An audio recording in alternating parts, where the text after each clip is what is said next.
Nobody noticed him on the first day. He slipped into the lecture hall quietly, careful not to draw attention, like someone who had spent a lifetime moving unseen. His brown shirt was simple, his jeans faded, glasses perched on his nose. A small leather bag hung loosely at his side. He introduced himself softly, almost reluctantly, Daniel, just Daniel. No rank, no title, no clues about the extraordinary life he carried silently. Beneath his calm, observant eyes lived a man entrusted with lives, missions, and secrets most could never even imagine. He was a captain in the Air Force. A man who had stared down fear while the world slept, who had carried responsibility in ways that would have crushed ordinary people. Yet here, in the quiet hum of a university lecture hall, he was just Daniel. At first, nobody paid much attention. He slid into the back row, shoulders relaxed but always alert, never raising his hand during debates, never joining study groups, never lingering for gossip in the hallways. But there was something about him, something faint, something almost imperceptible, that began to stir unease. Weeks passed, and the quiet presence that seemed so ordinary began to feel unsettling. People noticed he always arrived early, but never spoke. He never joined group photos, never lingered at social gatherings. His phone was always off, tucked away. Sometimes, faint bruises appeared on his arms, hidden beneath the sleeves, like shadows of battles no one could see. Classmates whispered, first casually, then with curiosity bordering on fear. "Have you noticed him? He doesn't seem ordinary." "Maybe he just reads too much," someone offered, as if that explained it. But Daniel wasn't merely reading. He was watching, observing, collecting the tiniest details, memorizing expressions, recording reactions, understanding people in ways that would seem impossible to anyone else. As the semester unfolded, his quiet demeanor became impossible to ignore. He didn't argue, he didn't compete, but when he spoke, people froze.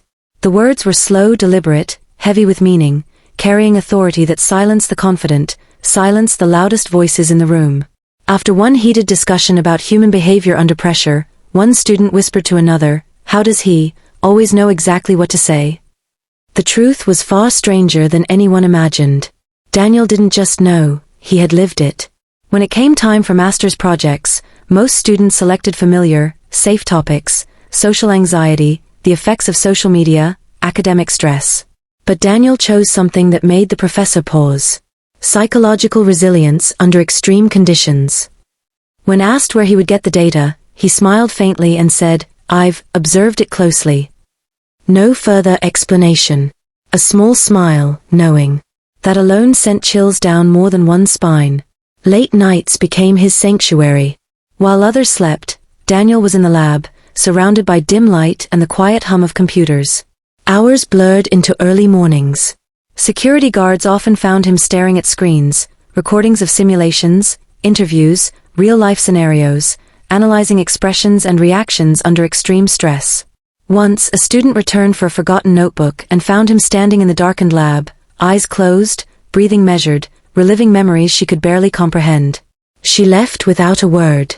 Later, she admitted it felt like he carried an entire lifetime of experiences, trauma, fear, and control, heavier than anyone else in the room could imagine. Rumors began to spread. Whispers of a man with secrets, a man whose calm was almost unnatural. Some said he had been through combat zones nobody could survive. Others claimed he had seen things too terrifying to describe. No one knew the truth, and that only deepened the mystery. Finally, presentation day arrived. The auditorium was packed: professors, students, external examiners.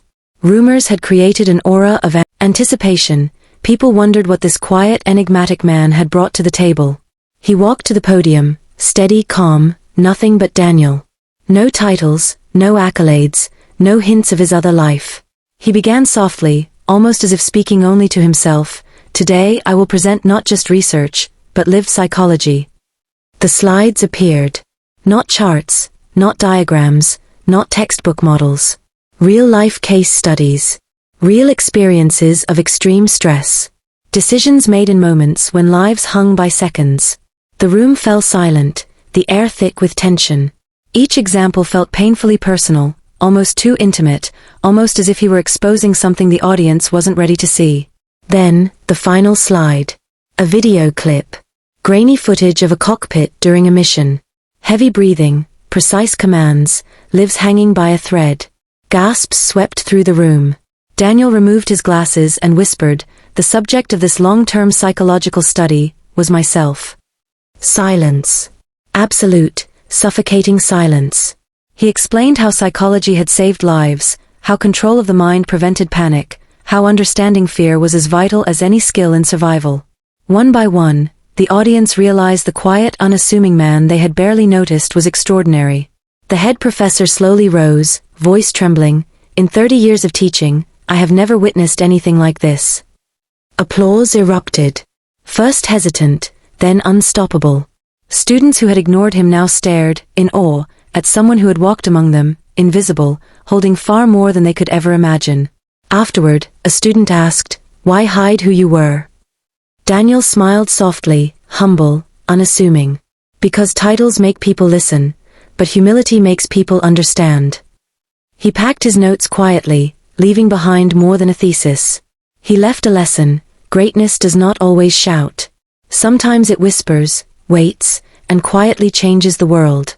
But the story did not end there. Over the weeks that followed, students began reflecting on the lessons they had ignored for so long. Conversations changed. People began noticing the quieter moments in their own lives, the hidden effort, the perseverance, the small victories buried in ordinary days. Some reached out to him, hoping for advice, mentorship, a glimpse into the focus, courage, and discipline he carried. Daniel remained humble, redirecting attention, reminding them that the work mattered far more than recognition. Daniel became a symbol, a shadow of resilience and silent strength. He proved that extraordinary people often move quietly among us, unnoticed, until their moment arrives. That patience, persistence, and quiet dedication can carry you farther than fame ever could.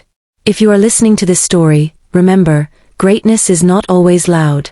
Sometimes it grows quietly, invisibly, waiting for the right moment to be seen. Your own efforts, your perseverance, your quiet battles, they matter. They are shaping the moment when the world will finally see your worth.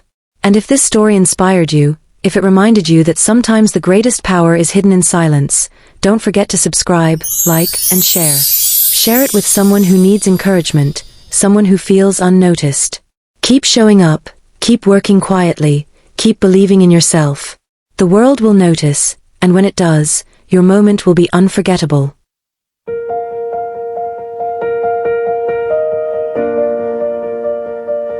Nobody saw you coming, quiet in the hall, a shadow in the corner, unnoticed by us all. Eyes like they've been everywhere, secrets in their gaze, walking through the daylight, yet living in a maze. You move like silence, soft as falling rain. No one knew the battles, the losses, or the pain. Every step was measured, every word restrained. You held 1,000 stories that you never explained.